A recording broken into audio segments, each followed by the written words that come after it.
AP deputy CM Pawan Kalyan పాలనలో తనదైన ముద్రను వేస్తున్నారు. జనసేన మూల సిద్ధాంతాలను ఒక్కటొక్కటిగా అమలు జరిగే విధంగా ఆయన కృషి చేస్తున్నారు. పాఠశాలలో మధ్యాహ్న భోజన పథకానికి డొక్కా సీతమ్మ పేరు పెట్టించారు పవన్ కళ్యాణ్. తాజాగా ఏపీలో అనాథ పిల్లలకు కూడా పెన్షన్లు ఇవ్వనున్నారు. దీని వెనుక కూడా పవన్ కళ్యాణ్ కీలక పాత్ర ఎంతో ఉందని తెలియవస్తోంది. సామాజిక న్యాయమే ప్రధాన ధ్యేయంగా జనసేన పార్టీ ముందుకు వెళ్తుందని మొదటి నుండి పవన్ కళ్యాణ్ చెబుతూనే ఉంటారు. ఇప్పుడు పాలనలో ఆయన తనదైన ముద్రను వేస్తున్నారు. దీనిపై ప్రైమ్ 9 ప్రత్యేక కథనం.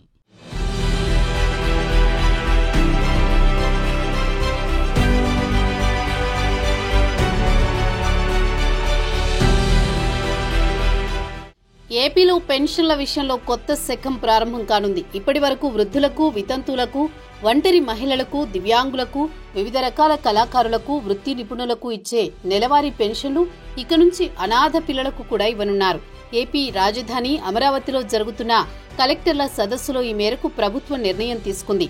పెన్షన్ల లబ్ధిదారుల్లో అనర్హుల ఏరివేత, ఇతర మార్పులను సూచించిన ప్రభుత్వం తల్లిదండ్రులు లేని చిన్నారులకు సైతం పెన్షన్లు ఇవ్వాలని కీలక ఆదేశాలు జారీ చేశారు.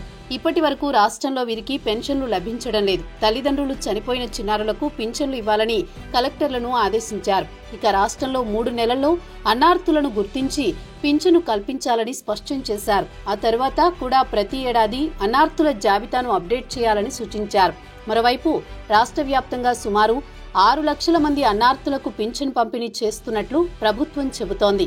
రాష్ట్రంలో కరోనాలో తల్లిదండ్రులు కోల్పోయిన చిన్నారులకు గతంలో సుప్రీంకోర్టు ఆదేశాల మేరకు వివిధ ప్రభుత్వాలు పలు రకాలుగా సాయం చేశాయి. వారిని ఆర్థికంగా ఆదుకోవడంతో పాటు విద్యాభ్యాసం విషయంలోనూ సాయం చేశాయి. అయితే ఇంకా చాలా మందికి సాయం అందలేదు. దీంతో ఏపీ ప్రభుత్వం వారికి కూడా పెన్షన్ ఇవ్వాలని ఆదేశించినట్లు తెలుస్తోంది. దీనిపై త్వరలో విధి విధానాలు రూపొందించబోతున్నారు.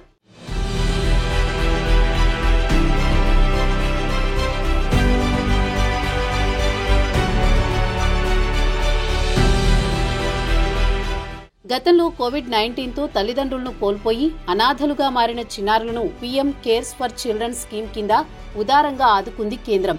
కరోనాతో పలువురు చిన్నారులు తమ తల్లిదండ్రులను, సంరక్షకులను కోల్పోయారని, వీరందరూ గౌరవంతో బతుకుతూ మెరుగైన అవకాశాలు దక్కించుకునేలా ప్రభుత్వం చొరవ చూపింది.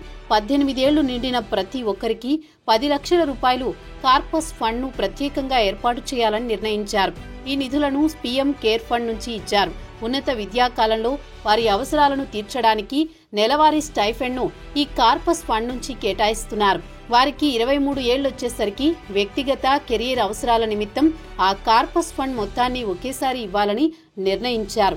అంతేకాకుండా వారందరికీ ఉచితంగా విద్యనందించాలని కేంద్రం నిర్ణయించింది. పీఎం కేర్స్ ఫర్ చిల్డ్రన్ ఇలాంటి పిల్లలకు మెరుగైన విద్య, ఆరోగ్య బీమా వంటి వస్తువులను సమకూరుస్తోంది. ఇప్పుడు ఏపీలో కూడా కొత్తగా తల్లిదండ్రులు చనిపోయిన పిల్లలకు పెన్షన్లు ఇవ్వనున్నారు.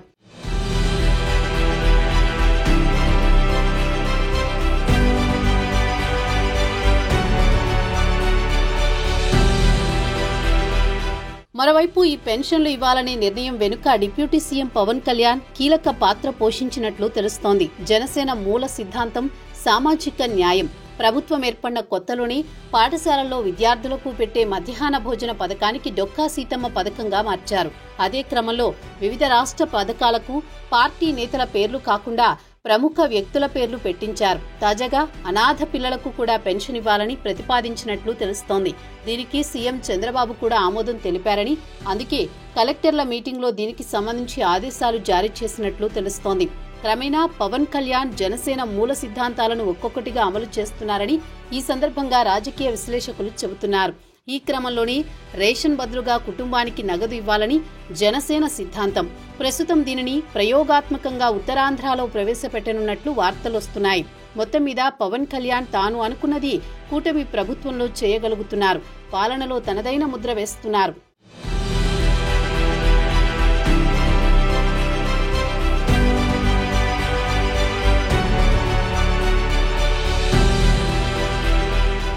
మొదటి నుంచి మహిళలు, చిన్నారులు అంటే పవన్ కళ్యాణ్కు చాలా ఇష్టం. పైగా తల్లిదండ్రులు లేని పిల్లల పట్ల మరింత దయాగుణంతో ఉంటారు.